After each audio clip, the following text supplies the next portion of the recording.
Okay, good afternoon everyone.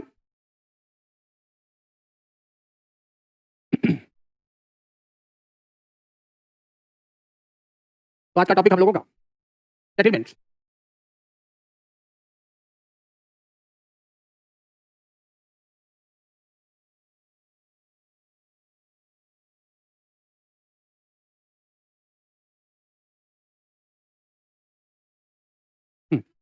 तो आज का हम लोगों का टॉपिक हो गया, हाँ बिल्कुल ठीक है, अच्छे हैं। और आप लोगों के एग्जाम्स भी अब पास आ रहे हैं, मैक्सिमम चीज़ें आप लोग रिवाइज करिए। और इन सभी को जो है एक एक चीज़ों को रिलेट करना है, रिलेट करके एक से कई ज़्यादा चैप्टर्स को आपस में लिंक करके पढ़ना है, राइट। तो हम लोग जो है अभी तक बहुत सारे टॉपिक्स पढ़े, इसमें ज़्यादातर हम लोगों ने मिनरल रिसोर्सेज की बात करी, पावर रिसोर्सेज, मिनरल रिसोर्सेज, और इन सबको पढ़ा। पावर को पढ़ लिया, ट्रांसपोर्टेशन एंड इंडस्ट्रीज। इंडस्ट्रीज पर केवल लोकेशनल फैक्टर पर ध्यान रखेंगे, बाकी बहुत ज़्यादा इंडस्ट्रीज हो जाएंगी, उन सब में ज़्यादा नहीं जाना है। तो ये हम लोगों ने पहले से कवर कर रखा है। अगला हम लोगों का जो टॉपिक है आज जो डिस्कस करेंगे, जिन्हें हम लोग अधिवास या बस्तियां कहते हैं, जहां हम लोग रहते हैं गांव या नगर में। ये फिर उसके बाद हम लोग ट्राइब्स एंड रेसेस, कुछ पॉपुलेशन से जुड़ी हुई चीजें, ज्यादा नहीं क्योंकि यहां से क्वेश्चन अभी बहुत कम आएंगे, क्योंकि नया सेंसस आया नहीं, पुराने सेंसस पर ही बात होगी, लेकिन बेसिक कंसेप्ट यहां डिस्कस करेंगे। आफ्टर दैट हम लोगों का इंपॉर्टेंट है, जिसे आप डिस्कस करना चाहते हैं, वाटर रिसोर्स। एक टॉपिक जो हम लोगों से कहीं मिस हुआ है फिजिकल में, रॉक्स, जिससे कि हम लोग एक बार फिर पूरा फिजिकल ज्योग्राफी इसके साथ थोड़ा बहुत रिवाइज भी कर लेंगे। अच्छा ही हुआ इसके साथ। चलिए, तो सेटलमेंट्स, ट्राइब्स, डेमोग्राफिक स्टडीज, ये देन रॉक्स के बाद हम लोग एग्रीकल्चर एक रह जाता है। यहां पर जाके हम लोग सिलेबस को फिनिश कर देंगे। Agriculture would be the last. तो ये अब जब हम लोग इसे डिस्कस करते हैं सेटलमेंट को, तो सेटलमेंट डेमोग्राफी से कंसर्न है, लेकिन पूरी तरह कंसर्न नहीं है। ओके, यहाँ डेटा नहीं है, बिल्कुल बात आपकी सही है। ये तो हमें जिस पर बात, यहाँ जब डेटा की बात आएगी तो मजबूरी है, गवर्नमेंट ने नया सेंसस अभी रिलीज नहीं किया है, तो हम लोग 2011 सेंसस के ही जो हमारी जनगणना है उसी पर बेस करेंगे। इसलिए हमने कहा कि इस पर ज्यादा एनर्जी आप नहीं लगाएंगे, क्योंकि ये ज्यादातर क्वेश्चन जब भी बनते हैं तो करंट ओरिएंटेड होते हैं। यहाँ के क्वेश्चन बिल्कुल, ये आपका एक अच्छा क्वेश्चन है। ये जब भी क्वेश्चन आते हैं तो they are the current oriented होते हैं, इसलिए इस पर हम लोग बहुत कम एनर्जी लॉस करेंगे। ये स्ट्रेटजी है, जैसे जब ये आ जाएगा तब हम लोग इस पर बात करेंगे। इसलिए जो चीजें अखबार में है, अखबार कौन क्या कह रहा है, वो लोगों के अपने इंडिविजुअल सोर्स हैं या उनके सूत्र के अनुसार वो खबर देते हैं, वो एक अलग बात हो गई, या कोई मंत्रालय दे रहा है, लेकिन वो अभी चूंकि सेंसस से ये डेटा वेरीफाई होते हैं, तो हमें हमारे पास वही सेंसस, राइट। चले, आज का टॉपिक जो हम लोगों का है वो बहुत ही अच्छा है, सेटलमेंट्स इन इंडिया, भारत में अधिवास। ये या बस्तियां, हिंदी में अगर किसी का है तो वो ध्यान रख सकते हैं, बुक में हो सकता है उनके अधिवास लिखा हो, या जहां लोग रहते हैं वो स्थान बस्तियां कहा जाता है। ये तो सब प्रयोग होते हैं। तो बहुत सिंपल सी बात यहां पर हो गई कि बस्तियां हैं क्या। देखें जरा, व्हाट आर द सेटलमेंट्स, यहां लिख रखा है। ये ह्यूमन ज्योग्राफी का बहुत अच्छा सा टॉपिक है, क्योंकि प्रकृति ने जो कुछ बनाया, जैसे माउंटेन्स हैं, प्लेट्यू, प्लेन, पर्वत, पठार, नदी, मैदान, ये सब कुछ बनाया, वो फिजिकल ज्योग्राफी हो गया। और मानव के द्वारा निर्मित संरचना, जैसे रोड, शहर, गांव, ये सब हमारे ह्यूमन ज्योग्राफी का ही हिस्सा होते हैं। तो ये ह्यूमन ज्योग्राफी का एक अच्छा टॉपिक है, सेटलमेंट्स यानी कि बस्तियां। ये है क्या बस्तियां, बहुत सिंपल सा हो गया यहाँ पर। बस्तियां किन्हें कहते हैं हम लोग, द ग्रुप ऑफ हाउसेस और the structures which are used for dwellings, रहने के लिए, और रहना ही नहीं, and all socio economic activities including the administration, governance are called the settlements. यानी कि ग्रुप ऑफ हाउसेस, घरों का समूह या मानव निर्मित संरचनाओं का समूह, जहां पर आवास, सामाजिक आर्थिक गतिविधियां या जिसमें प्रशासन और सरकारी कार्य भी सम्मिलित हैं, उन्हें अधिवास कहा जाता है। तो इसे हम बस्तियां कहते हैं। तो settlements are purely the manmade structures for what, all socio economic activities. बहुत छोटी सी लाइन में अगर हम लोग कहें, ये इतनी बड़ी मानक परिभाषा है, मानक परिभाषा ना भी याद रहे तो कह देंगे manmade structures for all socio economic purposes. सभी सामाजिक आर्थिक उद्देश्यों के लिए मानव द्वारा बनाई गई संरचनाओं का समूह ही क्या है, अधिवास है। क्लियर।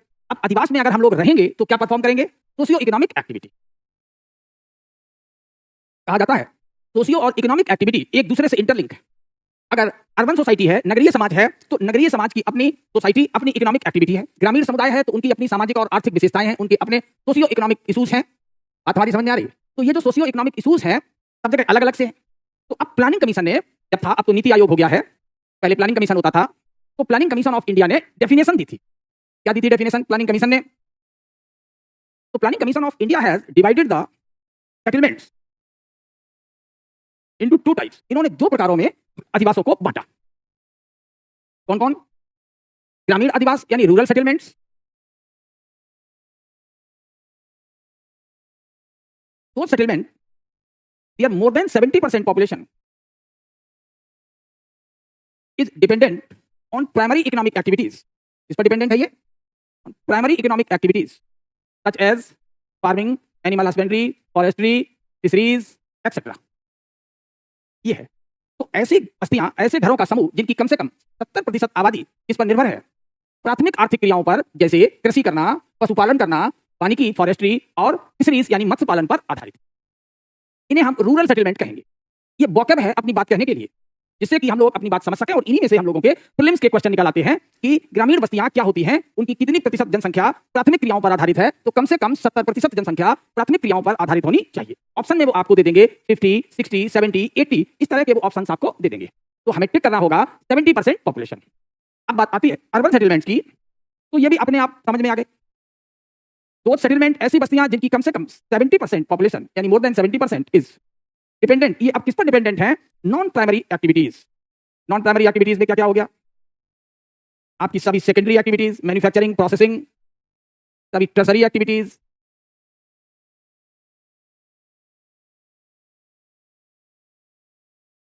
तो द्वितीयक गतिविधियां, सभी तृतीयक गतिविधियों से जिन लोगों का रोजगार चलता हो, भरण पोषण होता हो, तो उन्हें हम क्या कहेंगे? अर्बन सेटलमेंट्स कह देंगे। जहां पर इन प्राथमिक क्षेत्रों से होता हो उन्हें हम रूरल सेटलमेंट कह देंगे, यानी ग्रामीण बस्तियां, नगरीय बस्तियां। ये नाम यहां पर हो जाते हैं, बड़े आसान से नाम हो गए। तो ये सभी ग्रामीण बस्तियों की बात हो गई, और ये आपकी नगरीय बस्तियों की बात हो गई।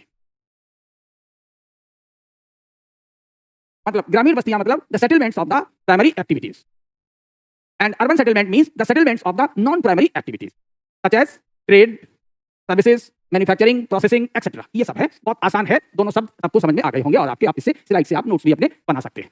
किस तरीके से प्रीलिम्स के लिए नोट्स बनाते हैं हम लोग? इस तरीके से नोट्स बना लेंगे। ऐसे लिख दिया सेटलमेंट्स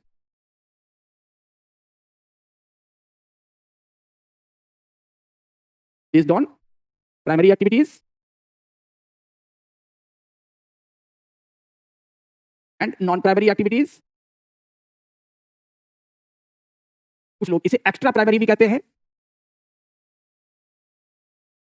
कोई भी टर्म आप प्रयोग कर सकते हैं। ये हो गया। तो एक को क्या कहेंगे? इस ग्रुप को, ये रूरल हो गए, और ये ग्रुप अपने आप अर्बन हो गया। रूरल एंड अर्बन तो ग्रुप में बट गया है। ठीक, ये किसने बांटा? According to planning commission of India. ऐसे शॉर्टकट में कोई भी चीज अगर कहीं डिटेल में देखी है तो उसे इस तरीके से प्रीलिम्स के नोट्स की तरह चेंज कर सकते हैं। हाँ, सेकेंडरी एक्टिविटी और सेकेंडरी के अलावा अब जैसे प्रशासन वगैरह है, ऐसे नगर हैं जो केवल एजुकेशन के लिए जाने जाते हैं, तो वो सब हमारे सर्विसेज में आएंगे। सेकेंडरी में कौन कौन आता है? केवल सेकेंडरी कह देंगे तो बात अधूरी रह जाएगी। तो सेकेंडरी में ज्यादातर हमारे इंडस्ट्रियल टाउन्स आ जाएंगे जहां मैन्युफैक्चरिंग होती है। लेकिन जो दूसरे टाउन है जहां प्रशासन का काम है, कल्चरल काम है, वो नहीं आ पाएंगे। इसलिए यहां पर केवल हम लोग सेकेंडरी शब्द का प्रयोग नहीं करेंगे। प्राइमरी के अलावा इतर प्राइमरी क्षेत्र शब्द का प्रयोग करते हैं, यानी जितने भी इकोनॉमी के सेक्टर्स हैं प्राइमरी के अलावा, वो सारी गतिविधियां अर्बन सेटलमेंट की पहचान है। इसीलिए अर्बन सेटलमेंट में कार्य ज्यादा होते हैं, और जहां कार्य ज्यादा होंगे तो जीडीपी का वैल्यू ज्यादा होगा। इसीलिए जो अर्बन सेटलमेंट होते हैं उनका जीडीपी में वैल्यू ज्यादा है, और रूरल सेटलमेंट का जो कंट्रीब्यूशन है वो कम हो जाता है, क्योंकि यहां पर कार्य विविधता कम है। इसलिए कहा जाता है कि अगर गांव का विकास करना है, ग्रामीण क्षेत्रों का विकास करना है, तो वहां पर कार्य विविधता यानी एक्टिविटीज में डायवर्सिटी हमें लानी चाहिए। हाँ, कैंटोनमेंट भी है, बिल्कुल सही। तो कैंटोनमेंट में कोई मैन्युफैक्चरिंग नहीं होती, और मैन्युफैक्चरिंग सेकेंडरी में, बहुत सही बताया। क्लियर? तो इस तरह के सेटलमेंट्स हैं। तो based on primary activity, rural activity. अब अगर आपसे पूछ भी लिया किसी ने कि ग्रामीण क्षेत्रों का विकास करना है, तो ग्रामीण क्षेत्रों में हम क्या करें? कार्य विविधता ला दें, एग्रीकल्चर में डायवर्सिटी ला दें। डायवर्सिटी अगर हम लाएंगे तो जितने ज्यादा कार्य होंगे, जितने स्टेप पर वहां कार्य होने लगेंगे, जीडीपी में कंट्रीब्यूशन बढ़ जाएगा। तो fundamental cause of the high value of the GDP या high share of the urban centres into GDP because of the functional diversity. and less contribution of the rural settlement into GDP, the simple answer is least diversity of the functions. वहां पर कार्यों में बहुत अधिक विविधताएं नहीं. Okay, कहते भी लोग हैं कि शहर चले जाएंगे कोई ना कोई तो काम मिल ही जाएगा, तो इस उम्मीद में, क्योंकि वहां पर एम्प्लॉयमेंट या कार्य की प्रधानता है, अधिकता है. ओके, अब हम लोग ये कर लिए. अब रूरल सेटलमेंट पर फोकस करते हैं, ग्रामीण अधिवासों पर. तो ग्रामीण अधिवासों को जिन्हें हम गांव कहते हैं, गांव को बेसिकली हम लोग दो ग्रुप में बांट लें, mainly divided into two groups, large and small village, बड़े गांव और छोटे गांव. अब किसको बड़ा गांव कहेंगे? हाँ बिल्कुल, वो आपको मूवी याद आ गई, पीपीएल लाइव वाला. हाँ, तो वो बेचारा कम्यूट कर जाता है, चला जाता है गांव छोड़ के. बहुत से लोग हैं, पीपीएल तो एक हम लोगों की समाज के आम लोगों की कहानी है जो हमारे पूरे एरिया को बताते हैं. चलिए, तो क्या बताया? There is no specific number of population dividing the large and small rural settlement. अब जैसे किसी ने कह दिया 500 की आबादी का गांव छोटा गांव है, तो वो मैदानों में वो छोटा गांव हो सकता है, लेकिन अगर 500 की पॉपुलेशन वाला गांव माउंटेन्स पर है तो वो माउंटेन्स के हिसाब से बड़ा गांव है. तो there is no specific number of population dividing the large and small rural settlement because there is a long range of population size due to geographical and climatic conditions of the regions. क्योंकि अलग अलग क्षेत्रों में जलवायु दशाएं अलग अलग होती है. अब जैसे मैदानी क्षेत्रों में 500 की आबादी वाला जो गांव है वो छोटा गांव है, ये प्लेन एरियाज है. और प्लेन एरिया में एक गांव है, यहां ये जो घर हैं इनकी आबादी हमने कह दिया 500 है, 500 पर्सन. तो ये एक स्मॉल विलेज है. कहां के हिसाब से?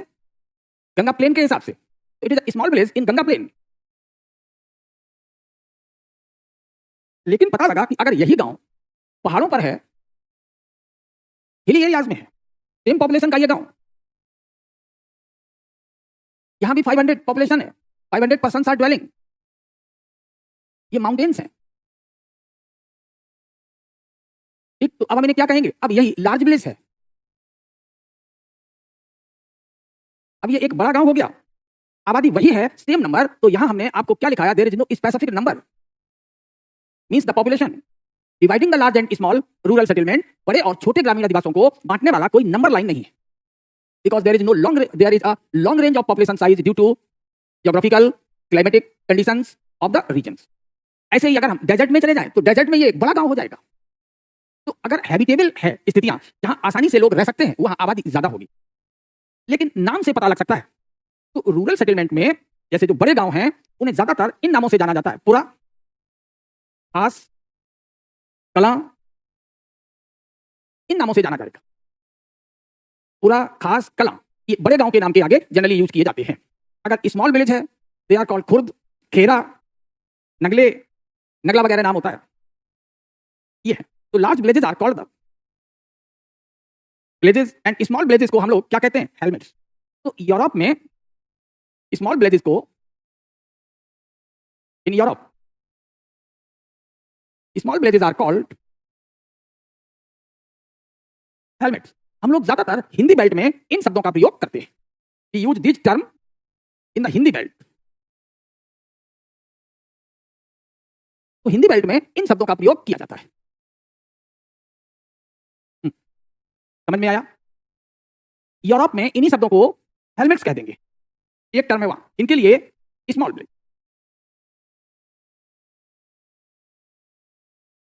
ये है.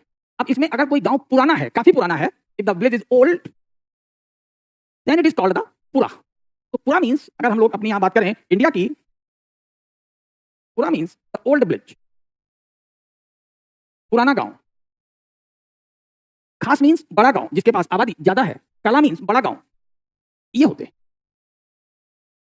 तो यहां पता लगा कि अगर आपने ध्यान दें कि ये कोई एक एरिया है और यहां पर बड़ा गांव है, ये काफी घनी बस्तियां हैं, ये एक लार्ज विलेज है. तो इसी के पास यहां छोटा गांव है. तो इस बड़े गांव को क्या कह दिया जाएगा? कला. ऐसे हिंदी में लिखा होता है कला. और इस छोटे गांव को खुर्द कह दिया जाएगा. खुर्द मीन्स होता है छोटा, स्मॉल. ये अब पता लगा अगर यही खुर्द किसी मिट्टी के टीले पर है, थोड़े ऊंचे स्थान पर है, तो अब इसे खेड़ा कह दिया जाएगा. ये खेड़ा हो गया. तो Khera is also both are, दोनों क्या है? ये स्मॉल विलेज है.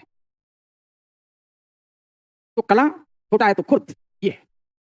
खेड़ा और बड़ा है तो इसी को खास कहेंगे। तो जहां खास गांव होगा, खास हमेशा लार्ज विलेज होंगे। ये आम वोकैब हो गई हम लोगों को उस टॉपिक पर अपनी पकड़ बनाए रखने के लिए। ये है, यहां से डायरेक्टली क्वेश्चन प्रीलिम्स में नहीं आएगा, लेकिन इस वोकैब को हमने सीख लिया कि अगर कहीं कोई डेटा वगैरह पढ़ रहे हैं, रिपोर्ट पढ़ रहे हैं, तो हमें पढ़ने में प्रॉब्लम नहीं आएगी। अब टाइप्स ऑफ रूरल सेटलमेंट की अगर हम बात करते हैं, तो अब जो रूरल सेटलमेंट्स हैं, ग्रामीण बस्तियां हैं, उन्हें हम दो तरीके में बांट देते हैं, कॉम्पैक्ट, दूर दूर बिखरी हुई, डिस्पर्स। कुछ लोग इन डिस्पर्स को स्कैटर्ड भी कह देते हैं। कॉम्पैक्ट, कॉम्पैक्ट कहां होंगे? जहां घरों की छत आपस में मिली हुई होगी। इस पर हम लोग बात करेंगे। जैसे ये एक घर है, दूसरा घर ये है, तीसरा घर ये है, चौथा घर ये है। तो यहां पर जो घर होंगे वो आपस में कैसे होंगे? कटे हुए होंगे। These are the houses.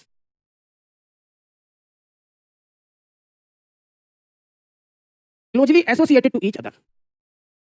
अगर कोई वो बड़ा सा एरिया है, तो कुछ घर यहां बने हैं, तो इनके बीच में जो लेन्स होंगे, नैरो लेन्स होंगे। तो घर जो हाउसेस हैं वो एक दूसरे के पास होंगे, लेकिन अगर स्कैटर्ड सेटलमेंट है, तो यहां पर घरों के बीच के जो गैप होंगे वो काफी ज्यादा होंगे। एक घर यहां है, बीच में खेत है, दूसरा घर यहां है, तीसरा घर यहां है। तो एक कॉम्पैक्ट सेटलमेंट है, तो दूसरा स्कैटर्ड सेटलमेंट है। ये है।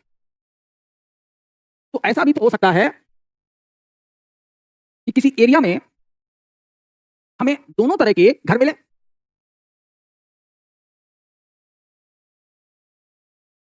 ये हमने 4 एरिया ले लिए, और इन 4 एरिया में यहां पर हम लोगों ने ये कॉम्पैक्ट सेटलमेंट बनाया, एक छोटा सेटलमेंट बनाया, यहां हमने फिर एक बड़ा सेटलमेंट बनाया, फिर यहां छोटा बनाया, बड़ा बनाया।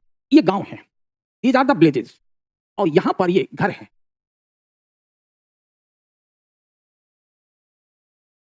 इस तरीके। तो इनमें से ये क्या है? लार्ज विलेज है। This is the large village.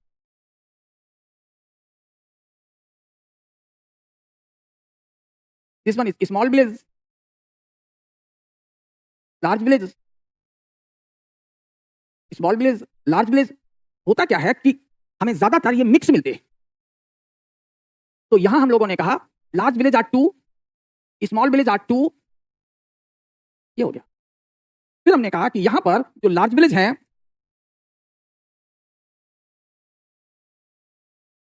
वो 3 है, और स्मॉल विलेज 2 है। Large village, small village. Large village कितने हो गए? 3, स्मॉल विलेज 2। ये है। यहां हमने कह दिया कि जो लार्ज विलेज है 2, स्मॉल विलेज 3, उल्टा कर लिया। यहां लार्ज विलेज 2, यहां स्मॉल विलेज 4 एंड 5। यानी अब आप ये कह सकते हैं कि रूरल एरियाज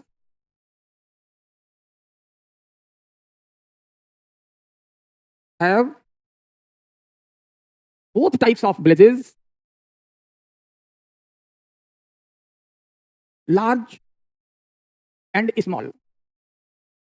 दोनों प्रकार के हमें गांव ग्रामीण क्षेत्रों में मिलते हैं। अब हमने कह दिया जरा रेशियो निकालें। रेशियो ऑफ स्मॉल विलेज, यहां से लिख रखा हमने इसको, यहां पर number of large village divided by number of Hamlet's. Hamlet's means small village. तो अब हम लोग अगर इसी को देखें, यहां पर रेशियो, किसका ratio? Number of large village upon number of small village. ये अगर यहां रेशियो हम निकालेंगे तो यहां रेशियो कितना आएगा? 2/2, दैट इज 1। अब अगर हम यहां निकालेंगे तो यहां जो आएगा तो r is equal to 2/3, means it is more than 0.5। अब अगर हम यहां आ जाएं तो तो यहां जो r होगा 1 2 3, this is 3 divided by the 2। यहां पर अब जो आ रहा होगा रेशियो, तो स्मॉल विलेज काफी ज्यादा है in comparison to the large village. अगर इसी तरीके से हम लोग इनको बांटते चले जाएं तो ये तो कॉम्पैक्ट सेटलमेंट कहा जाएगा। इनको, इसको हम सेमी कॉम्पैक्ट सेटलमेंट कहेंगे, इनको स्कैटर्ड या डिस्पर्स सेटलमेंट कह देंगे। तो जैसे जैसे स्मॉल विलेज की संख्या बढ़ती चली जाती है, इनका जो टाइप है वो चेंज होता चला जाता है। ये रेशियो हम लोग यहां पर पढ़ सकते हैं। क्लियर? तो इन सबको आपने गौर किया तो नंबर ऑफ ऐसे लार्ज विलेज और स्मॉल विलेज, इसे पलट नहीं सकते हैं। तो स्मॉल विलेज अगर ऊपर कर दिया तो रेशियो पलट जाएगा। यहां ये स्टैंडर्ड इसकी डेफिनेशन हो गई। तो कॉम्पैक्ट सेटलमेंट के लिए 1 आएगा, और सेमी कॉम्पैक्ट के लिए मोर देन 0.5, और हैमलेट के लिए 0.5, और यहां डिस्पर्स के लिए ये रहेगा। तो दोनों स्लाइड पर हम लोग एक ही बात कर लेते हैं, यहां पर इस रेशियो को पलट देते हैं।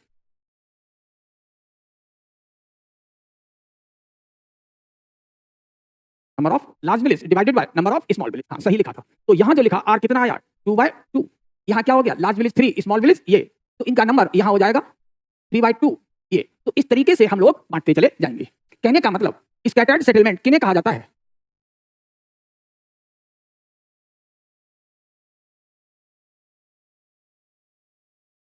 Where more number of people are residing into large number of small villages। तो ऐसे क्षेत्र जहां अधिकांश जनसंख्या छोटे छोटे गांव में रहती है उसे हम स्कैटर्ड सेटलमेंट्स कहते हैं। कॉम्पैक्ट किसे कहेंगे? जहां अधिकांश जनसंख्या बड़े गांव में रहती है उसे हम कॉम्पैक्ट सेटलमेंट कहते हैं। अब कॉम्पैक्ट सेटलमेंट के लिए और डिस्पर्स सेटलमेंट के लिए ये एक चार्ट है जिसकी आप लोगों को जरूरत नहीं पड़ेगी, लेकिन एक नजर इस पर दौड़ा लेंगे। कॉम्पैक्ट सेटलमेंट ज्यादातर हमें कहां मिलेंगे? फर्टाइल प्लेन में, नदी घाटियों में। तो डिस्पर्स कहां मिलेंगे? जहां सॉइल फर्टाइल नहीं होगी, हिल्स होंगे, प्लेट्यू होंगे, arid and semi arid land होगी, माउंटेन्स, फॉरेस्ट, इन सब क्षेत्रों में। तो कॉम्पैक्ट सेटलमेंट उपजाऊ नदी मैदानों पर। हाँ, बिल्कुल ये बात सही है कि जैसे जैसे आबादी बढ़ेगी वैसे वैसे रूरल डेंसिटी बढ़ती है या कॉम्पैक्टनेस बढ़ती है। हाँ, दोनों तरह के सेटलमेंट्स आइडियल हैं as per the geographical conditions. Krishna, got it? So which settlement is better? All the types of settlements are better because they are according to their the geography. According to their geography. ये plane पर fertile पर हैं। अगर यहाँ हम scattered लगा देंगे तो रहने के लिए जो जमीन होगी वो ज्यादा खर्च हो जाएगी और फर्टाइल सॉइल कम मिलेगी। इसलिए फर्टाइल सॉइल ज्यादा से ज्यादा रहे, लोग रहने में, घर बनाने में ज्यादा लैंड को वेस्ट नहीं करेंगे। स्पष्ट हुआ? यहाँ क्या होगा? मेन ऑक्यूपेशन क्रॉप फार्मिंग होगी, जबकि यहाँ मेन ऑक्यूपेशन ग्रेजिंग होगा या फॉरेस्ट में कटाई होगी, लंबरिंग होगी। इसलिए ऐसा नहीं कहा जा सकता कि scattered settlements are not bad. हाँ, कुछ कमियां होती हैं कॉम्पैक्ट सेटलमेंट में, जैसे गलियां वगैरह टेढ़ी मेढ़ी होती हैं, अनहाइजेनिक हो जाते हैं, ये समस्या है थोड़ी सी। तो यहाँ क्या है कॉम्पैक्ट सेटलमेंट की विशेषता में? Small size of the field is taken for the construction of the houses. तो घरों के निर्माण में हम यहाँ भूमि कम प्रयोग करते हैं। More areas are left for crops. फसल के लिए यहाँ हम ज्यादा जगह छोड़ देते हैं। यहाँ क्या है? Large field is taken for the construction of houses. देखा होगा पंजाब में, हरियाणा में घर बहुत बड़ा होता है क्योंकि ज्यादातर वहां कैसे एरियाज हैं? Semi arid, right? यहां घर कैसे होंगे? Houses are built in the close vicinity. यहां जो घर होंगे houses are isolated and scattered. यहां घर दूर दूर होंगे। यह दिक्कत है कॉम्पैक्ट सेटलमेंट का, यही एक नेगेटिव पॉइंट है। क्या है? Streets are narrow and dirty due to lack of the proper drainage. ये एक नेगेटिव पॉइंट है इसके साथ, कॉम्पैक्ट सेटलमेंट के साथ। ये कैसे होंगे? Relatively these settlements are quite neat and clean. यहां इनहेबिटेंट्स जो होंगे, ज्यादातर लोग एक साथ काम करेंगे, एक दूसरे की सुरक्षा का ख्याल भी रखते हैं। यहां कैसे होंगे? इनहेबिटेंट्स खुद पर डिपेंडेंट होंगे, लीड आइसोलेटेड लाइफ। आपने पंजाब में देखा होगा कि फार्म हाउस है, पता लगा 20 एकड़ का फार्म हाउस है, एक छोटा सा घर लैंड ओनर का है, रहता है, और वहां पर जो फीमेल्स भी हैं वो अपने साथ कपड़ों में एक छोटा सा, जिसे कुकरी कहते हैं, उसे लगा के रखते हैं, like the farm house, large farm house. इसमें जो फार्म हाउस आपने कहा तो लार्ज फार्म हाउस कहेंगे। ये बहुत बड़े फार्म हाउस होते हैं, छोटे छोटे नहीं, जो आजकल शहरों में आप देख रहे होंगे, लार्ज फार्म हाउस जैसे दिखाई दे। तो वहां पता लगा भेड़ पालन भी है, एरिड ग्रेजिंग भी हो जाएगी, उसी तरीके से वहां की सामाजिक आर्थिक गतिविधियां भी होती।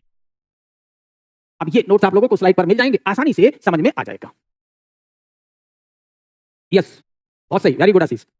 अब जैसे इंडस वैली था, आपने अच्छा एग्जांपल लिया, तो इंडस वैली में बड़ी बस्तियां रही होंगी, वो तो नगर हो गए, लेकिन उन बड़ी बस्तियों को खाना कहां से आता होगा? गांव से। गांव में सरप्लस प्रोडक्शन होगा, और सरप्लस प्रोडक्शन के लिए लैंड कैसी होनी चाहिए? फर्टाइल। अगर लैंड फर्टाइल है तो इट मींस वो क्या होंगे? Compact settlements. तो प्री का क्वेश्चन बन गया कि कहां पर हमें कॉम्पैक्ट सेटलमेंट मिलते हैं? कॉम्पैक्ट सेटलमेंट हमें कहां मिलेंगे? तो कॉम्पैक्ट सेटलमेंट हमेशा हमें फर्टाइल सॉइल एरियाज में मिलते हैं। कहाँ मिलेंगे? फर्टाइल सॉइल एरियाज में। तो अब हमने आपको एक क्वेश्चन दे दें, देखें आप लोगों ने इस चीज को ग्रेस्प किया है या नहीं। Compact rural settlements are found, option A Kashmir valley, B Ganga plain, C Deccan plateau, D rain forest of north east.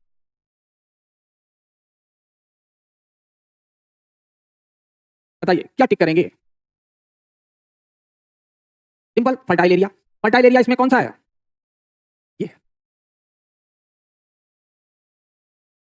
Deccan plateau कैसा है? Semi arid. कश्मीर वैली कैसी हो गई?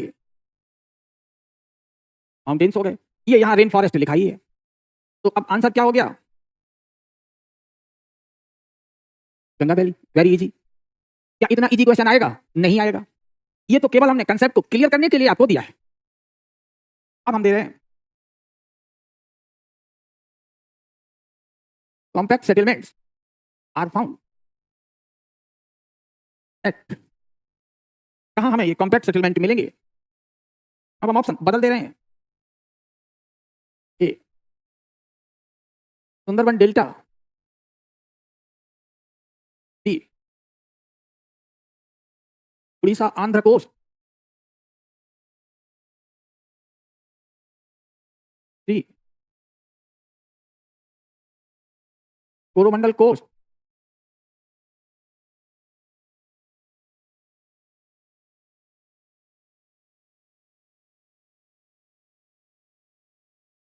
कोंकण कोस्ट। अब बताइए।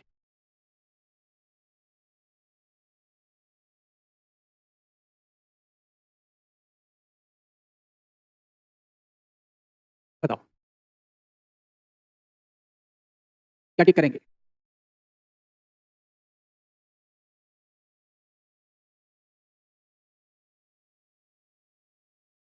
जवाब दीजिए इस क्वेश्चन का।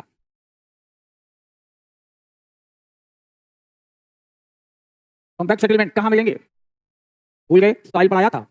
सॉइल में हमने कहा था कि हमें फर्टाइल सॉइल गंगा प्लेन के अलावा और कहां मिली थी? कोंकण। कोंकण कहां? तमिलनाडु में। Answer is what? Konkan plain, sorry Coromandel. क्यों? Fertile soil. Simple answer is fertile soil. हो गया? अब कर लेंगे। तो हम लोग अब यहाँ सेटलमेंट और खासकर यहाँ रूरल सेटलमेंट की बात कर रहे थे। अब इससे थोड़ा आगे चलें तो सेटलमेंट पैटर्न की बात आती है, यानी कि आदिवासियों के प्रारूप की बात आती है। बस्तियों के प्रारूप कितने तरीके के हो सकते हैं? होता क्या है?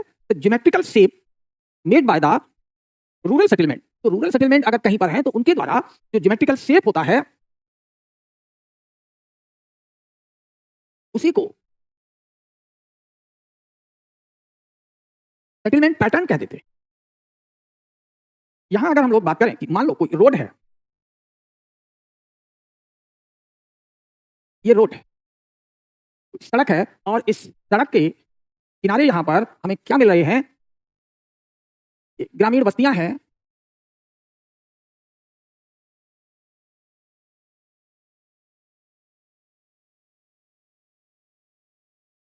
तो इसे हम लोग लीनियर पैटर्न कहेंगे।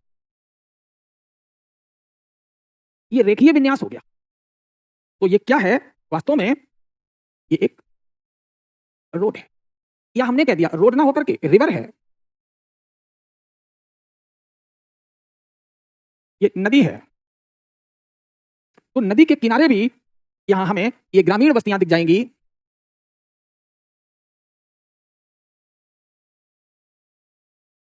तो इन्हें हम लोग किस पैटर्न में रखेंगे? Linear pattern. तो these are the linear pattern. तो रोड के किनारे ये हो सकते हैं, या हमें ये कोई नहर है उसके किनारे हो सकते हैं। ज्योमेट्री और geometrical shape of the rural pattern, rural settlement, not the pattern,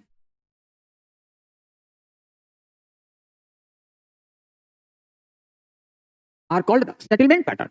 इन्हें हम लोग सेटलमेंट पैटर्न कहते हैं। एक सेटलमेंट पैटर्न आपने पढ़ लिया, इट्स नेम इज लीनियर, यानी एक रेखा के रूप में होगा, इसलिए इन्हें रेखीय प्रतिरूप भी कह देते हैं।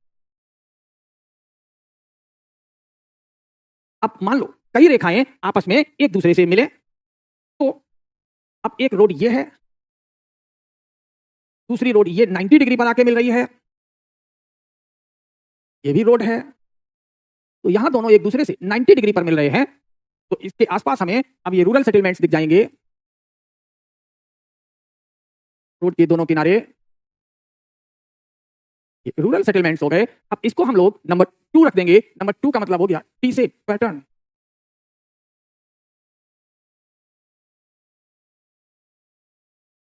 तो अगर रोड या कनेक्टिविटी 90 डिग्री पर है तो ये टी शेप पैटर्न हो गए। तो अभी हम लोगों ने ये दो पढ़े। अगर एक से ज्यादा रोड्स कहीं पर मिलते हैं, more than one roads are connecting at a point, अगर किसी एक जगह पर एक से ज्यादा प्रकार के रोड्स हमें मिल रहे हैं, एक रोड ये आया, दूसरा रोड ये है, तीसरा ये है, चौथा ये है, ये रोड्स हैं। तो अगर मोर देन वन रोड्स मिलेंगे, यहां घर मिले, यहां घर हैं, यहां घर हैं, ज्यादातर घर चौराहे के पास होंगे ज्यादा कनेक्टिविटी के कारण। चौराहे से दूर होंगे तो घरों की संख्या थोड़ी कम होगी।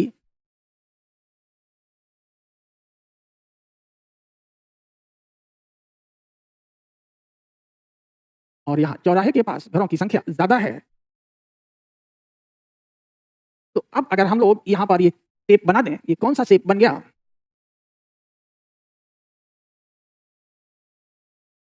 This is called star shape pattern, cross shape, star shape, जो भी कहना चाहे। तो ज्यादा कॉमन नेम क्या है? Star shape pattern. ये कहां मिलते होंगे? ज्यादातर तो वो नदियों के किनारे मिले, ये हमें सड़कों के किनारे मिले। इस तरीके से हमें ये कई विविध आकृतियों में मिलते। अब मान लो ये गंगा मैदान पर आप आ गए, this is the oxbow lake.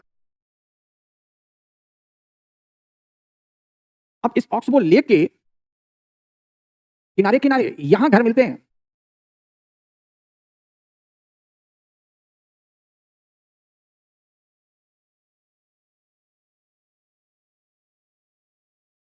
तो इसे अब हम कौन सा पैटर्न नाम दे सकते हैं?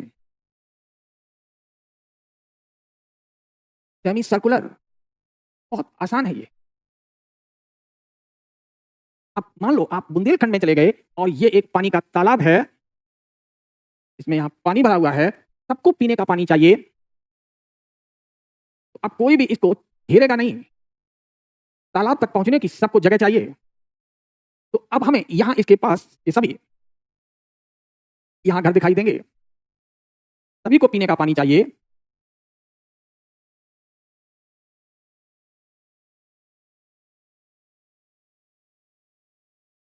तो यहां जो गलियां होंगी वो ऐसी कॉइल के फॉर्म में होंगी।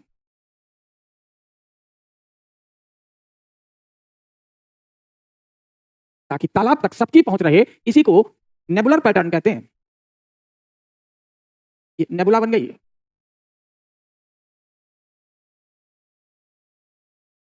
निहारिका, तो ये क्या थी? Oxbow lake. तो ये क्या है? पॉन्ड। और टैंक, ये तालाब है कोई, कहां? इन बुंदेलखंड।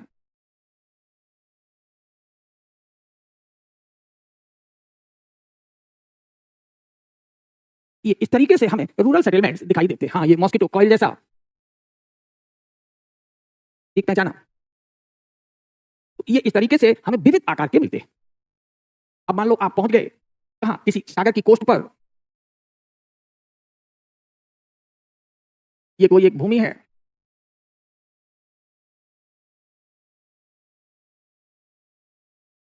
इधर ये सागर है, तो इसे हमने क्या कह दिया? केप, क्योंकि ये सभी ओशंस हैं, ओशनिक एरिया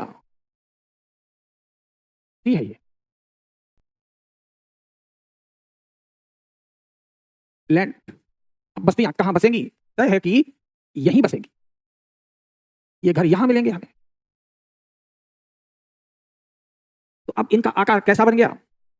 अब आप अगर इनका आकार देखना चाहें, इधर दूर तक पीछे भी कुछ घर हो सकते हैं, it is called arrowhead pattern.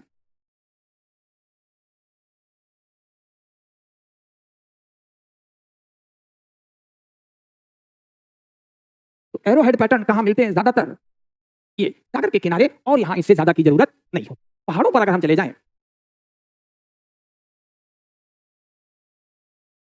यहां पर हमें ये बस्ती दिखाई देगी, ये बड़ी होगी, ये इससे छोटी होगी, ये इससे भी छोटी होगी, और ये बहुत छोटी बस्तियां।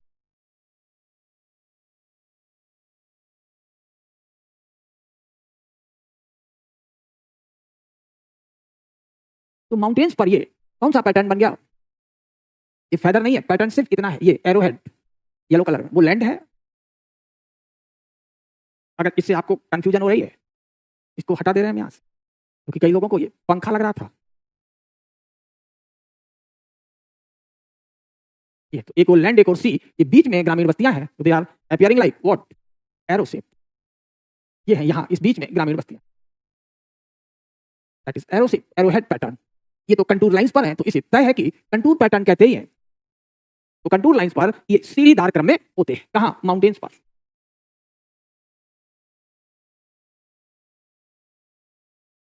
अलग अलग कंटूर्स पर ये पाए जाते हैं। कंटूर पैटर्न कहते हैं, कोई और एक नाम दे सकते हैं कंटूर पैटर्न को?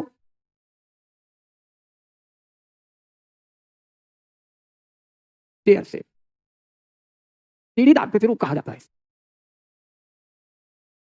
तो इस तरीके से हमें विविध प्रकार के प्रतिरूप यहाँ मिल जाते हैं। एरोहेड, कंटूर, इससे ज्यादा हम लोगों को डिस्कस, सीधा अर्थ क्या निकला कि रूरल पैटर्न को कौन गाइड करता है, कौन कंट्रोल करता है? तो रूरल जो पैटर्न होते हैं, दे आर कंट्रोल्ड बाय, तो जो सेटलमेंट पैटर्न है, दे आर कंट्रोल्ड बाय, लिख लो, settlement patterns are controlled bye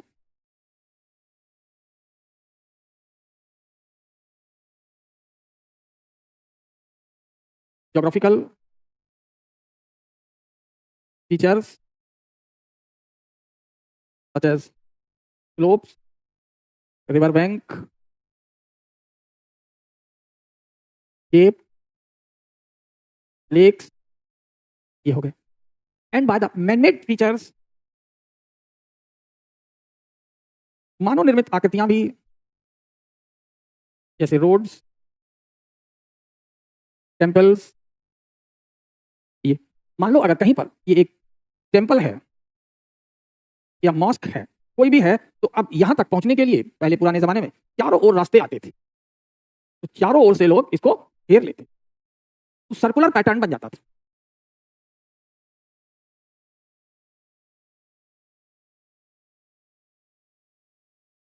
ये तो हमें सर्कुलर पैटर्न भी मिल सकता है इसके। अब मंदिर के आसपास आपने चारों ओर घर बना दिए।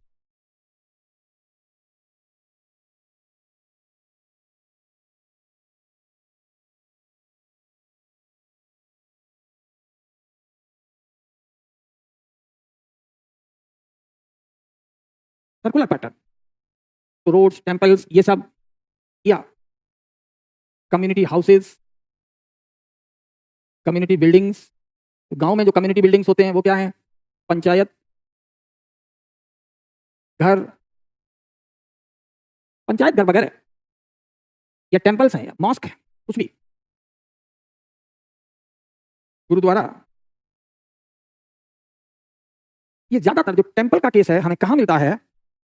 इन साउथ इंडिया। इस तरह के एग्जाम्पल हमें साउथ इंडिया में दिखाई देते। टेरेस पैटर्न, सीढ़ीदार, यही है।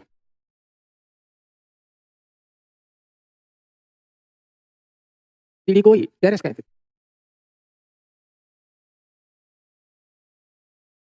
एक सिंगल विलेज नहीं होता, एक गांव एक ही आकार में होगा। गांव थोड़ी बार बार आकार बदलता है आमिर। अगर आप गांव के रहने वाले हैं तो आपको अपना घर उसी जगह मिलेगा जहां था। अगर गांव बड़ा होता चला जाता है समय के साथ, तब वहां रेडियल पैटर्न से स्टार शेप पैटर्न बन जाता है, तो वो घना हो जाएगा। ये हो सकता है। जैसे ये पैटर्न है, स्टार शेप है, लेकिन स्टार शेप के पहले ये कैसा रहा होगा? ये सड़कें हैं, एक दूसरे को क्रिस क्रॉस कर रही है, लेकिन आबादी कम थी, तो जो घर थे यहाँ, वो ये है।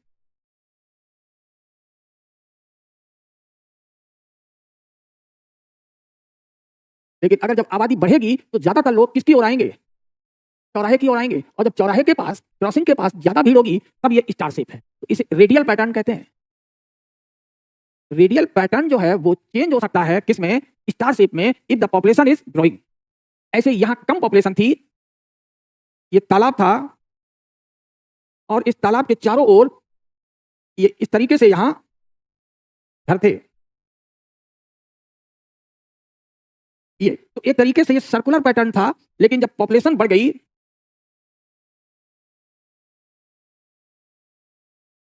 तो जब राइज इन पॉपुलेशन हो गया, तब इनका पैटर्न चेंज हो गया। तो लिख दें राइज इन पॉपुलेशन, यहां भी लिख देंगे राइज इन पॉपुलेशन, आबादी में वृद्धि हो जाए। लेकिन ऐसा होता नहीं है। क्यों नहीं हो पाता जनरली? क्योंकि गांव से लोग बाहर की ओर पलायन करते रहते हैं। In most of cases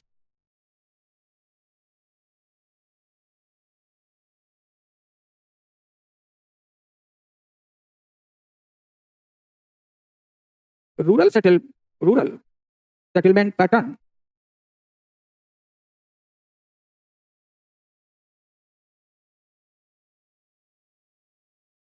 change slowly because of rural to urban migration.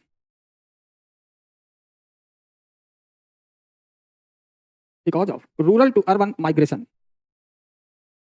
क्योंकि ज्यादातर लोग सीमित स्थान, सीमित रोजगार, एम्प्लॉयमेंट वगैरह कम होता है, तो वो नगर की ओर चले जाते हैं। ये है, इसलिए अधिकांश केसेस में पैटर्न जल्दी से चेंज नहीं होते। अब समझ में आया? ऐसे है। नेबुला इसी को कहते हैं। This is the nebula pattern, Niharika या नेबुला पैटर्न। तो गंगा वैली पर आपको ज्यादातर कौन से पैटर्न मिलते हैं? सभी पैटर्न हमें कहां मिलेंगे? गंगा प्लेन पर, except the arrowhead and terrace pattern. Note कर लो, गंगा प्लेन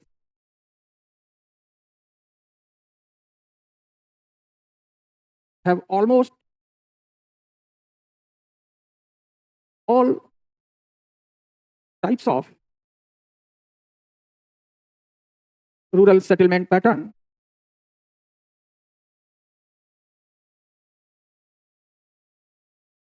एक्सेप्ट कौन से नहीं मिलते गंगा प्लेन पर? ये एक तो एरो हेड नहीं मिलता, ये सागर के किनारे मिलेगा, और दूसरा जो नहीं मिलेगा वो है टेरेस पैटर्न।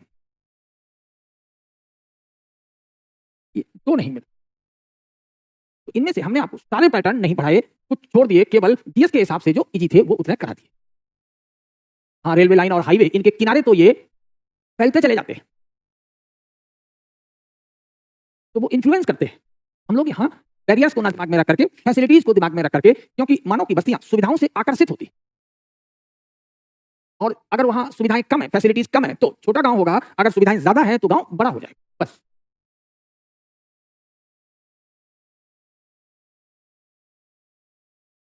रेडियल में अगर एक्सटेंशन आ जाएगा तो वो तय है स्टार में बदल जाएगा। तो हम लोगों ने अब यहाँ पर ये पैटर्न डिस्कस कर लिए, इससे ज्यादा अब यहाँ और डिस्कस करने की जरूरत नहीं है। कुछ फैक्ट्स हैं उनको देख सकते हैं। जैसे यहाँ हमने स्टेट लिख दिया, यानी राज्य लिख दिया। इस राज्य में कितने गांव हैं, तो ये हो सकता है कि आपसे प्रीलिम्स में पूछ ले। तो इस पर गौर करें, तो सबसे ज्यादा गांव किस राज्य में है? तो सिंपल, तो फर्स्ट रैंक पर कौन है? ये Uttar Pradesh, then Madhya Pradesh, Orissa, and Bihar comes at the fourth place in case of the number of villages. These data are, किसके हिसाब से ये सारे डेटा हैं? सेंसस, नया सेंसस है नहीं, दिस इज द 2011, 2011 के सेंसस पर। राइट, अब बात आ जाती है कि इधर हमने फिर स्टेट लिया है, तो यहां हमने उनको लिया है जहां पर सबसे कम है। तो सबसे कम गांव किस राज्य में है? वो यूनियन टेरिटरी है। Actually this is the UT, Chandigarh, only the 5 village. Lakshadweep is also UT, Puducherry UT, Damandeep that is also UT, NCT UT. इसका मतलब यह हो गया कि भारत के अधिकांश जो यूटी हैं उनमें गांव की संख्या कम है। तो ऐसा राज्य अगर जब स्टेट की बात आ जाए तो ऐसा राज्य जिसमें गांव की संख्या सबसे कम है, तब आप गोवा को टिक करेंगे और सेकंड रैंक पर सिक्किम को टिक करेंगे। ये आपको फैक्ट थोड़े ध्यान रखने होंगे। तो ये वो हो गया है जिनके पास गांव की संख्या सबसे ज्यादा है। तो सबसे ज्यादा संख्या गांव में जिस राज्य में है वो है उत्तर प्रदेश। वो राज्य जिसमें गांव की संख्या सबसे कम है वो है Goa. The state with least number of villages और the UT with least number of villages, this is the UT with least number, सबसे कम गांव यही है।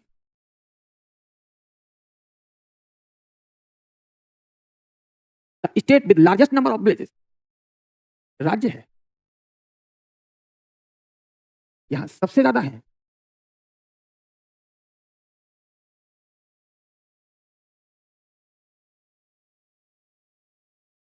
अब बात आती है कि नंबर ऑफ विलेजेस पर 100 स्क्वायर किलोमीटर एरिया।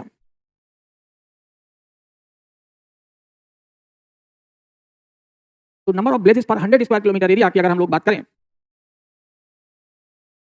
तो लक्षद्वीप में करीब 65 नंबर ऑफ विलेजेस हैं पर 100 स्क्वायर किलोमीटर एरिया। झारखंड में हमें 41 मिलते हैं। तो पर 100 स्क्वायर किलोमीटर एरिया के हिसाब से जो रूरल डेंसिटी है वो कम है किसके पास? झारखंड के पास। और जो सबसे ज्यादा रूरल डेंसिटी है वो किसके पास है? लक्षद्वीप के पास।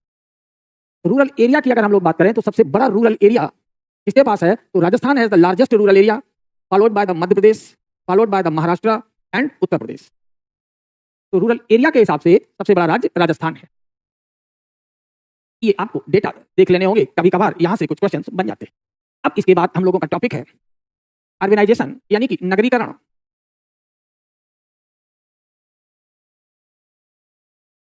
Next topic. तो अब हम लोग अर्बन सेटलमेंट की बात करेंगे। तो व्हाट इज द अर्बनाइजेशन? नगरीकरण होता क्या है? तो इसकी अपनी डेफिनेशन क्या है?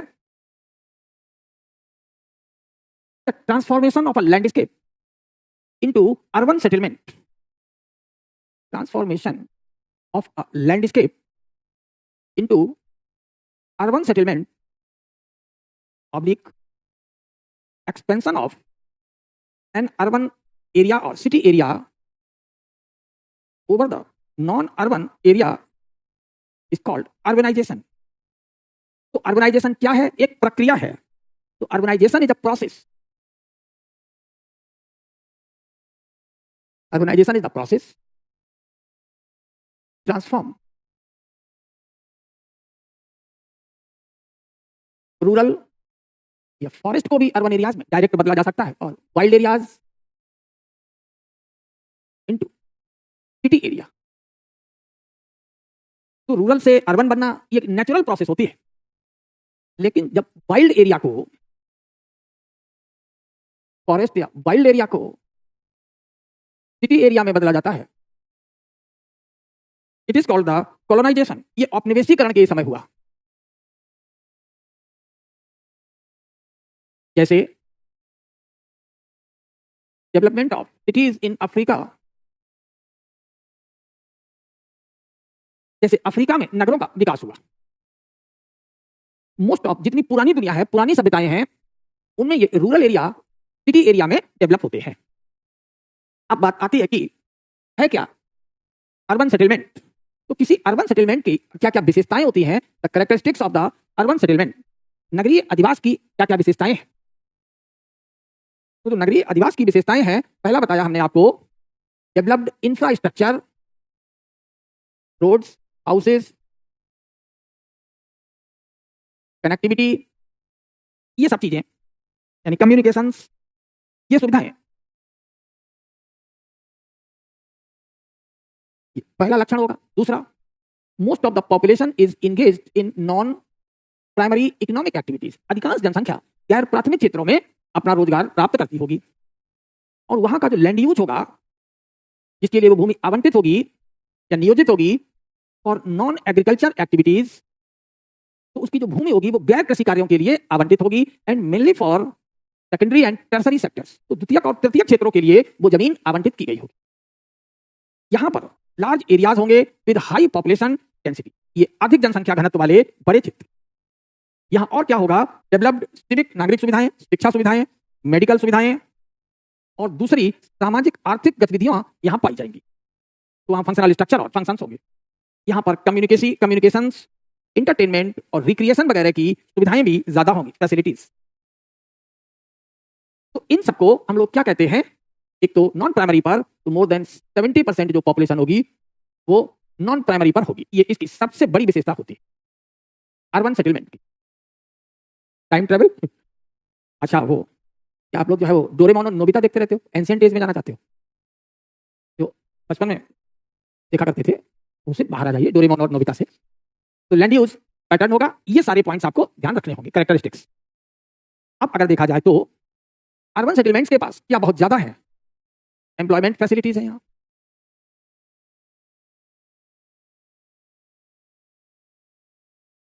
यहाँ रोजगार के अवसर अधिक हैं, इकोनॉमिक एक्टिविटी ज्यादा है। तो ये क्या करेंगे, आसपास के रूरल सेटलमेंट से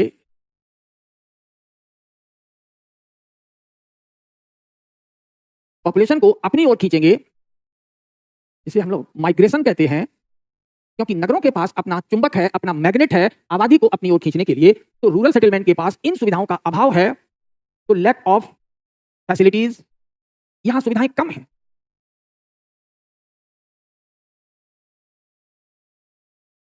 लैक ऑफ एम्प्लॉयमेंट, यहां रोजगार भी कम है। Education, civic and other facilities are also lacking, so the rural settlement push the population and urban settlement pull the population। तो ये पुल करते हैं आबादी को, और ये जो रूरल सेटलमेंट्स हैं ये आबादी को पुश करते हैं। तो बेसिकली इनके बीच पुल एंड पुश इफेक्ट पाया जाता है। तो urban settlement pulls and rural settlement pushes the population. तो नगरीय अधिवास जनसंख्या को आकर्षित तथा ग्रामीण अधिवास प्रतिकर्षित करते हैं। ये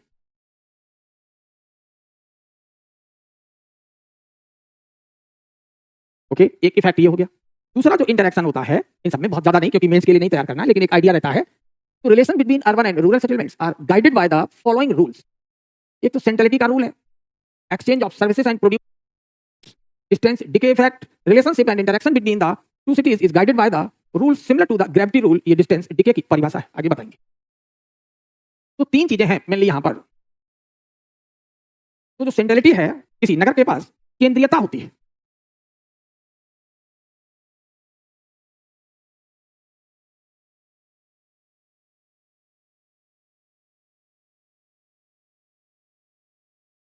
सिटी हैज सेंट्रलिटी, जैसे सिटी के पास बाजार हो सकता है, मार्केट। तो मार्केट के कारण आसपास के सभी रूरल सेटलमेंट से लोग यहां पहुंचेंगे। तो ये सभी आसपास क्या होंगे, रूरल सेटलमेंट्स। तो एक तो मार्केट हो गया, इसलिए नगर केंद्र बन जाते हैं। दूसरा, नगरों के पास ट्रांसपोर्ट सुविधा होती है। तो अब कहीं के लिए ट्रेन पकड़नी है, एरोप्लेन पकड़ना है, तो ट्रांसपोर्ट फैसिलिटी है इनके पास। इसलिए भी आसपास के गांव इन सबसे जुड़े रहते हैं। तो रूरल सेटलमेंट्स, ग्रामीण अधिवास। तो यहां ट्रांसपोर्ट फैसिलिटी में पता लगा, बड़ा रेलवे स्टेशन है,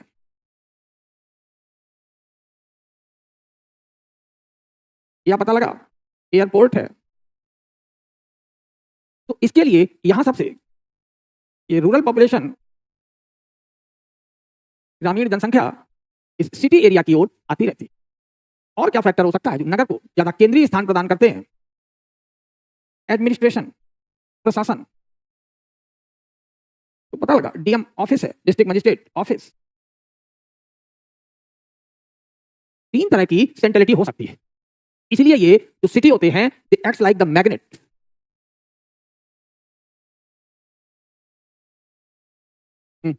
आप लोग टाइम ट्रेवल करके वापस आ गए हो एंशिएंट से, यहाँ ठीक है। तीन तरह के सेंट्रलिटी हैं। सबसे ज्यादा गांव को कौन आकर्षित करता है, तो अगर यहां पर जो ये तीन इसका है सेंट्रलिटी, तो ट्रांसपोर्ट की सेंट्रलिटी 4 होगी और सबसे ज्यादा होगी वो 7 होगी। तो administrative towns has the highest centrality. देखिए जो प्रशासनिक नगर होते हैं उनकी सेंट्रलिटी सबसे ज्यादा होती है। एडमिनिस्ट्रेटिव टाउन्स और सिटीज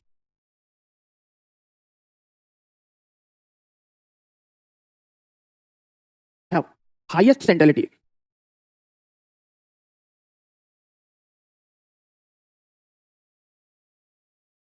क्योंकि जो एडमिनिस्ट्रेटिव टाउन होगा तो वहां ट्रांसपोर्ट फैसिलिटी जरूर होंगी, और जहां ट्रांसपोर्ट फैसिलिटी है तो उससे पहले वहां मार्केट भी होगा। इसीलिए मार्केट की पावर और ट्रांसपोर्ट की पावर दोनों मिल जाती है किसको, जहां पर एडमिनिस्ट्रेटिव सेंटर्स होते हैं। तो 3:4:7 का रेशियो होता है। अब यहां आपको समझना है सेवाएं, यहां लोग कौन कौन सी सेवाएं एक्सचेंज करते हैं, मार्केट, ट्रांसपोर्ट और एडमिनिस्ट्रेशन। लेकिन जितनी जैसे दूरी बढ़ती चली जाती है वैसे वैसे नगर का प्रभाव घटता जाता है। इसे हम डिस्टेंस डिके इफेक्ट कहते हैं। What is the distance decay effect?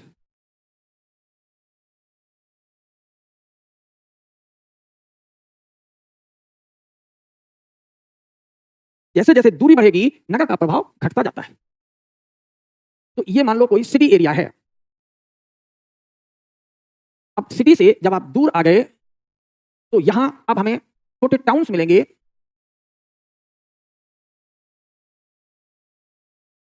ये और अगर हम दूर चले जाएंगे तो अब हमें रूरल सेटलमेंट्स मिलेंगे।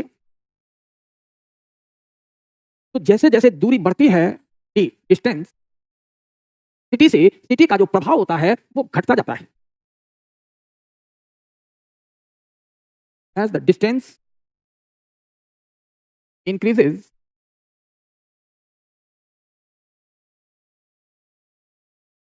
the impact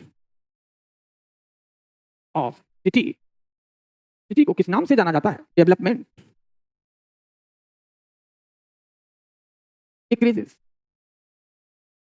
तो डेवलपमेंट को हम लोग किससे कंपेयर कर सकते हैं, लाइट से। तो city is what, source of light, means they are the sun of development. ये विकास का सूर्य है। And the rural places are the, they are called the places of darkness. ऐसा अर्थव्यवस्था वाले, सोशियो इकोनॉमी वाले कहते हैं कि जो भी विकास का प्रकाश है वो, हाँ अभी बता दे रहे, 3:4:7। पहले इसको समझ ले, इंपॉर्टेंट कंसेप्ट है। तो सन ऑफ डेवलपमेंट ये सूर्य है विकास का, गांव अंधकार है, प्लेसेस ऑफ डार्कनेस है। तो जो छोटे छोटे टाउन्स हैं जो गांव से दूर हैं वो इधर से तो किसके इंपैक्ट में है, डार्कनेस के, यानी रूरल इंपैक्ट पड़ रहा है। और ये इधर से अर्बन इंपैक्ट है। ये भी, इसको भी समझ लें, बहुत अच्छा है। यानी यहां जहां तक ये अर्बन इंपैक्ट है ये डे है, दिन जैसा है। और यहां जहां पर ये अर्बन इंपैक्ट कम पड़ गया है, प्लेसेस ऑफ डार्कनेस है, तो उसे हम नाइट कह सकते हैं। तो इस एरिया को क्या कहा जाए, जहां दिन और रात दोनों मिलते हैं, दीज आर कॉल्ड ट्वाइलाइट। क्या बोलेंगे, ट्वाइलाइट। तो जो ये एक बड़ा नगर है, ये मॉफिसल टाउन्स हैं, छोटी बस्तियां हैं। तो इन मॉफिसल टाउन्स को हम लोग, एक ओर से गांव आ रहा है, दूसरी ओर से अर्बन की विशेषताएं हैं, तो लोग बोलेंगे रूरल अर्बन फ्रिंज, जो नाम देना चाहें। तो इन टाउन्स को हम रूरल अर्बन फ्रिंज कह दें या अर्बन ट्वाइलाइट्स कह दें। ये नगरीय को धूलिबेला है, यानी सायंकाल है। अगर ये एरिया दिन है तो गांव के एरिया रात है, तो जहां दिन और रात मिलते हैं इन्हें हम अर्बन ट्वाइलाइट्स कहेंगे। ये शब्द याद रखना। या इसी को, अर्बन ट्वाइलाइट को ही हम रूरल अर्बन फ्रिंज कह देते हैं। अब हम लोग 3:4:7 को रिपीट कर दें, समझा लें। अगर हमने कहा कि कोई एक सिटी ऐसा है जहां केवल मार्केट है, राइट, केवल क्या है, मार्केट है, तो वो 3 लोगों को आकर्षित करता है। अगर वहां ट्रांसपोर्ट सुविधा है तो वो 4 लोगों को आकर्षित करेगा, और अगर वहां प्रशासनिक सुविधाएं हैं तो वो 7 लोगों को आकर्षित करेगा। एक सिंपल सी बात हो गई। 3:4:7, आकर्षण मतलब सेंटर। तो अब हर एक चीज कनेक्ट होती है किससे, तो मान लो हमने कहा कि ये एक बड़ा नगर है और ये मार्केट है, बड़ा नगर है, मार्केट है। तो अब ये संख्या में 1 है, 1। तो अब इसके जो आसपास जो नगर होंगे, इससे जो छोटे होंगे वो संख्या में 2 होंगे, और जो इनसे छोटे होंगे वो संख्या में 6 होंगे। जो इनसे छोटे होंगे वो संख्या में 18 होंगे, और जो इनसे छोटे होंगे वो 54 होंगे। ये सबसे बड़ा सिटी है। ये सिटी अपने से 2 छोटे सेंटर्स को बाजार सुविधा देता है। ये जो बाजार होगा ये अपने से 6 छोटे जगह को सुविधा देंगे, ये अपने से 18 छोटे को सुविधा देंगे, और ये अपने से 54 को देंगे। यानी हमेशा एक सिटी के पास बहुत बड़ा नेटवर्क होगा, और इस क्रम में सिटीज दूसरे से इंटरेक्ट होते हैं। अगर ये ट्रांसपोर्ट है, इस पर हम आपको कल भी बता देंगे, आज टाइम फिनिश हो रहा है। अगर ये ट्रांसपोर्ट रूल है तो ये 1 है तो अपने से 2 छोटों को देगा, ये अपने से 8 छोटे को खींचेंगे, ये 32 को खींचेंगे, ये 112 को खींचेंगे।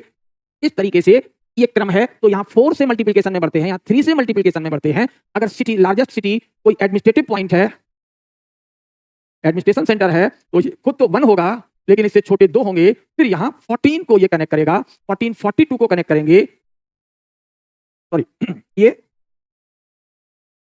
14 इंटू 7 को कनेक्ट करेंगे और ये 14 इंटू 7 को कनेक्ट करेंगे, तो यहाँ पावर 7 टाइम्स बढ़ती जाती है, यहाँ पावर 4 टाइम्स बढ़ती जाती है, यहाँ पावर 3 टाइम्स ही बढ़ती है। तो सबसे ज्यादा अट्रैक्शन किसका होता है? एडमिनिस्ट्रेशन।